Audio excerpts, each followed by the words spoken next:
என்னால் பேஸ்புக் படிக்க முடிகிறது, ட்விட்டரில் வருகிற செய்திகளை பார்க்க முடிகிறது, நேரம் எடுக்கிற பொழுது டிக்டாக்கில் வீடியோ பார்க்க முடிகிறது, என் பொழுதுபோக்குக்காக இன்ஸ்டாகிராம் யூஸ் பண்ண முடிகிறது, சமூக வலைத்தளங்களில் ஒரு நாளைக்கு 10 மணி நேரத்திற்கு மேலாக தொலைந்து போக முடிகிறது.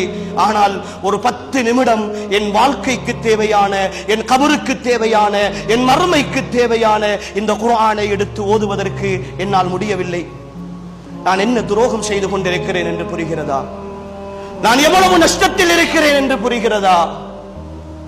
வெட்கமில்லாமல், கொஞ்சம் கூட மனக்கூச்சம் இல்லாமல் குர்ஆனை ஓத தெரியாது என்று சொல்லுகிற நான் தான் சிங்களத்தையும் ஆங்கிலத்தையும், நான் வெளிநாடு போக வேண்டும் என்பதற்காக கொரியனையும் சைனீஸையும் ஜப்பானீஸையும் நான் நேரம் எடுத்து கோர்ஸ் முடித்தவன். நான் அதற்காக நீ செலவழித்தவன், லட்சக்கணக்கில் செலவழித்து சர்டிபிகேட் எடுத்தவன் நான்.